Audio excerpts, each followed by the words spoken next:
생긴 지 얼마 안 돼갖고 아직은 이게 좋다 나쁘다 얘기하기 좀 이르다는 생각을 했었거든요. 이게 미용 산업에 긍정적으로 기여를 할지 아니면 부정적으로 기여를 하게 될지 그건 아직 모르는 거라서 뚫고 지켜봐야 된다는 입장이기도 했고 해서 오늘 인터뷰를 준비한 거긴 하거든요. 공유 미용실 자체가 미용에 새로 들어온 만큼 그에 대한 리스크는 무조건 있다고 생각해요. 그 처음에 이제 공유 미용실 들어오지 얼마 안 된 상태에서의 디자이너들은 그 정도는 어느 정도 공유. 그렇죠. 어떻게 보면은 네. 시행착오 겪는 그렇죠. 당사자들이니까. 안녕하세요. 안녕하세요.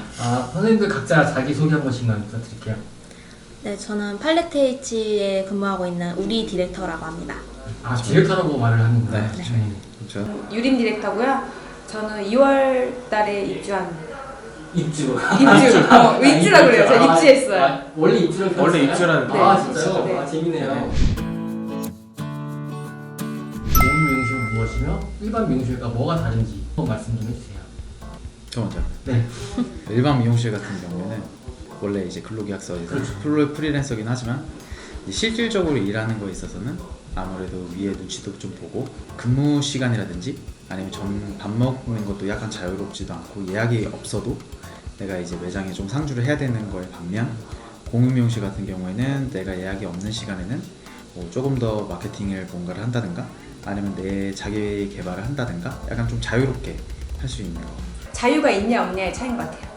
이제 일반 미용실에서는 아무래도 수직 관계가 있으니까 시키는 대로 내 컨디션이 안 좋아도 예약을 받아야 되고 컨디션과 다르게 계속 돌아가고 끌려가는 느낌이 많은데 이곳에서는 나의 컨디션에 맞게 내가 일하고 싶을 때 하고 받고 싶을 때 받지 않고 그렇게 하다 보니까 훨씬 더 컨디션도 올라가고 건강해지는 느낌 전체적으로.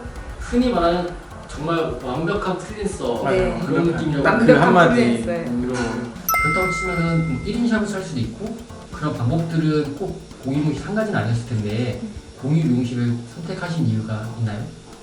저 같은 경우는 저도 아무래도 1인 샵 오픈을 그러니까 목표로 하고 근무하고 있기는 한데 1인 샵이 아무래도 첫 비용이 굉장히 많다 보니까 언제쯤 할 수 있을까라는 막연한 생각으로 하고 있었는데 이런 역세권의 넓은 인테리어에 좋은 자리에서 할 수 있는 게 저 혼자서는 솔직히 힘들잖아요. 조그만한 동네 미용실에서 1인 샵 할 바에는 공유 미용실에서 한번 해보자 해서 좀 더 많이 경험해보고 고객을 많이 유치하고 1인 샵을 오픈하면 더 좋지 않을까 해서 공유 미용실에 입사했어요. 근데 솔직히 뭐 금액으로 얘기를 하자면 뭐 우리가 월세 내는 거나 상가 임대료 내는 거랑 그거는 거의 비슷할 수도 있어요. 네, 근데 거의 다 비슷할 수도 있는데 이제 초기 자본 자체가 원래 샵을 오픈하려면은 뭐 보증금 자체도 엄청나게 뭐 많이 들면 많이 들고 하는데 그거에 대한 부담감이 좀 없다 보니까 저는 공유 미용실을 선택한 거는 일단은 내가 샵을 오픈하기 전에 내 자신에 대해서 일단은 도전을 한번 해보고 쓴맛을 보더라도 내가 샵을 차릴 때는 조금 더 그게 도움이 되지 않을까 싶어서 이제 들어오게 됐어요. 만약에 공유 미용실에 취업을 하고 하려면 개인 고객이 꼭 있어야지만 하나요? 저는 크게 상관이 없다고 생각을 했었거든요, 처음에는. 근데 여기서 한 달 정도 이상을 활동을 하다 보니까 그거는 꼭 필수적으로 함께 있어야 한다고 생각합니다. 마케팅을 하면서 점차적으로 신규 고객들이 생기긴 하겠지만 버틸 수 있는 기간까지 그거를 이제 이끌어줄 수 있는 거는 이제 기존 고객님들의 힘이라고 생각을 해요. 선생님 같은 경우 저도 이 말에 많이 공감하고요. 근데 어떤 샵을 가든 기존 고객이 있는 것과 없는 것은 차이가 커요. 일단 안정적으로 깔아놓고 갈 수가 있냐 없냐의 차이기 때문에 기존 고객이 없으면 디자이너 자체가 많이 불안하고 심리적 압박도 크죠. 근데 기존 고객이 기본적으로 매출을 해주면 안정적으로 매출을 올릴 수가 있어요. 개인적으로 마케팅을 진행해서 신규 고객을 개인적으로 다 생수를 하시는 건가요? 회사에서도 이제 계속 광고를 여기저기 다 보내고 있고 또 저희가 이제 포트폴리오를 만들면서 인스타로 하고 있고. 공유 미용실을 선택하기를 잘했다고 생각이 들 때는 언젠가요? 고정 휴무를 굳이 안 짜도 출퇴근이 자유롭다 보니까 저는 휴무일을 안 정해놓고 일하고 있거든요. 예약이 없는 시간에는 조금 늦게 출근하고 뭐 예약이 저녁이 없다 하면 빨리 퇴근해서 뭐 엄마 아빠랑 같이 저녁 먹고 뭐 이런 그전에는 못 누렸던 거를 지금 누리고 있기 때문에 되게 삶이 더 좋아졌어요. 네. 저 매번이요. 순간순간. 저는 한 곳에서 너무 오래 있어서 그런지 몰라요. 한 8년 있었거든요. 그래서 엄청 옮기고 싶다는 생각을 많이 했어요. 나름 알아보기도 했고. 근데 여기 딱 옮기고 나서는 일단 진짜 행복해요. 손님이 있을 때는 일하고 없을 때는 그냥 내가 쉴 수 있다는 것 자체만으로도 엄청나게 컨디션이 많이 올라가요. 완벽한 워라밸을. 네. 저 심지어 예약이 1시에 끝났어. 그럼 5시에 있어. 그럼 중간에 집에 갔다 와요. 아 진짜요? 네. 결혼식을 뭐 갔다 온다던가 이제 뭐 모임을 간다던가 하는 그런 것들이 굉장히 자유로워져서 훨씬 더 이제 끊겼던 인연들이 다시 찾게 되는. 여자친구. 저 결혼했습니다. 네, 축하드립니다. 갑자기? 공유되는 비율이나 이런 거 혹시 말씀해 주실 수 있으세요? 그거는 솔직히 해서 여러 가지긴 한데, 그러니까 공유미용실이라 그래서 이제 저희가 월세를 전부 다 내고서 100% 다 가져가는 게 있고요. 정확히 금액적인 건 제가 알려드릴 수 없지만 그런 프로모션도 있고, 아니면은 뭐 조금 나는 공유미용실에서 너무 일을 하고 싶은데 나는 손님도 없고 자신이 없다 라고 하시는 분들을 위한 따로 프로모션도 따로는 있어요. 그럼 아예 월세같이 고정 금액을 내고 100% 자기가 수입을 가져가는 경우가 있고, 아니면 자기 손님 수입에 쉐어를 하는 경우가 있고. 네, 쉐어를 하는 경우가 있죠. 근데 나중에는 어차피 개월수가 조금 지나가면 어쨌든 저희가 월세를 내고 100% 다 가져가는 형식으로 좀 바뀌다 보니까. 나중에는 바꾸시고. 네, 나중에는 바꿔야 됩니다. 네. 공유 미용실은 아무래도 수익이 매출이 적으면은 월 나가는 게 많기 때문에 메리트는 없어요. 매출이 적다 보면은. 근데 조금 어느 정도 이게 유지가 되거나 더 많이 매출이 좀 더 늘어나면은 기존 미용실보다는 훨씬 더 많이 자기가 하던 만큼 가져갈 수가 있기 때문에 매출이 높으면은 훨씬 더 좋은 체계이기는 해요. 공유미용실 선택한 걸 후회한 적, 또는 후회까지는 아니더라도 이 부분은 좀 개선되거나 아니면 단점이라고 말할 수 있겠다 싶은 점들이 있나요? 상권이 좋은 곳에 위치해 있다 보니까 좀 더 유입되는 고객들에 대해서 너무 큰 기대를 하고 왔었던 것 같아요. 그래서 마케팅적인 부분들, 개인 홍보가 많이 부족해서 많이 부딪혔어요, 현실에.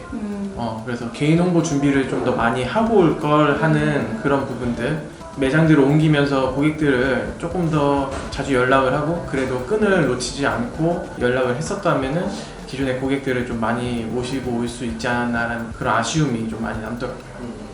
혼자 살아남을 준비를 진작에 좀 더 할 거라는 후회가 좀 있으시다는 맞아요. 거잖아요. 네. 근데 저는 아직까지 단점을 여기 잘 모르고 후회되는 점도 없어요. 지금 되게 행복해 보이세요. 그쵸? 고객님들이 진짜 얼굴 폈다 그래요. 맞다. 그런데 더 받으라면. 갑자기 궁금한 게 생겼어요. 여기는 디자이너 개인별로 가격이 다 다른가요? 네. 시술 가격이 다 다른가요? 네. 그것도 되게 자유로워요. 그렇구나. 네. 얼마를 할인을 해주고 얼마를 더 받건 신경 안 해야지. 이 영상을 보거나 아니면 오래전부터 공유미용실을 고민하고 계시는 형제분들이 분명히 계실 거란 말이에요. 선택을 못 하시고 그런 분들한테 해주고 싶은 말이 있다면? 마케팅으로서 열심히 할 수 있다면 저는 충분히 도전할 만하다고 생각을 해요. 1인샵 목표로 하고 계신다면 그 목표에 한 발자국 다가간다 생각하시고 도전해봐도 전 좋을 것 같아요. 선생님, 냉철하게. 냉철하게 이성적으로. 그러니까 저는 솔직히 얘기해서 공유미용실이라고 했을 때 뭐 예를 들어 월세가 뭐 한 150이다라고 생각을 했으면 내가 1000만 원을 하면 150 빼고 850 가져가겠지 라고 생각을 안 하셨으면 좋겠어요. 저는 이제 공유미용실에서 근무를 하면서 조금 놀랐었던 게 생각보다 우리 일반 미용실에 대한 그 프로테이지 자체가 되게 잘 만들어져 있다고 저는 느꼈어요. 또 많이 하게 되면은 공유미용실 쪽이 조금 더 치우쳐지는 거지만 냉철하게 얘기하면 1000 밑으로는 비슷해요. 일반 미용실에서 뭐 30%, 많게는 40% 주는 거랑 공유 미용실에서 뭐 이것저것 다 떼고 그 다음에 가져가는 거랑 그건 저는 비슷하다고 생각을 해요. 그래서 쉽게 생각을 하실 거면 저는 공유 미용실은 다시 한번 생각해 보시는 게 맞는 것 같고, 저는 오히려 조금 어렵게 생각을 해보시는 게 나을 것 같긴 해요. 앞으로 내 미래 플랜의 계획의 한 징검다리 정도로 생각하시죠? 네, 맞아요. 네. 자, 그럼 마지막 질문 할게요. 공유미용실은 상관없이 한 명의 헤어 디자이너로서 꿈이나 목표가 있다면 어느 분이 먼저 하실까요? 여기 먼저 하죠. 쌤 먼저 해요. 먼저 해. 쌤 먼저 해요. 가위바위보? 미용실이 점점 이제 가면 갈수록 단가가 조금씩 낮아지는 것 같아요. 전체적으로 봤을 때. 물가에 대비 점점 저렴해지는 느낌이. 네. 저렴해지는 느낌이어서 저는 이건 사업을 계속 생각을 했었는데 헬스장처럼 그런 회원제를 끊어서 이 고객들이 개월수로 이용을 할 수 있는 그런 회사를 차리는 게 저는 일단은 목표예요. 그런 소스를 이렇게 오픈하셔도 되나요? 아, 전 상관없어요. 똑같이 하셔도 뭐. 네. 우리 쌤한테 했어라는 자랑스럽게 여기실 수 있게끔 고객님에게 최고의 디자이너가 되고 싶은 게 지금의 목표예요. 일단 1차적으로 샵을 먼저 오픈을 하고 저의 브랜드를 만들고 싶은 게 이제 제 꿈이거든요. 일단 이 자리에서 자리를 잡는 게 목표입니다. 솔직히 많은 선생님들은 오픈을 되게 꿈꾸시잖아요. 근데 저는 이상하게 단 한 번도 내가 혼자 오픈을 하고 싶다 생각한 적이 한 번도 없어요. 그 직원을 관리하면서 아니면 샵에 하루 종일 매여 있을 자신은 없거든요. 근데 지금 일단의 목표는 여기서 충분히 이렇게 워라밸을 느끼면서 좀 더 활발하게 활동할 수 있는 게 저희 그냥 단기 목표예요. 본인의 행복이 가장 중요하신. 근데 뭐 손님이 너무너무 많아지면 또 오픈하고 싶겠죠? 이야기 간사해요. 참 신기한 것 같아요. 공유 플랫폼이라는 것 자체가.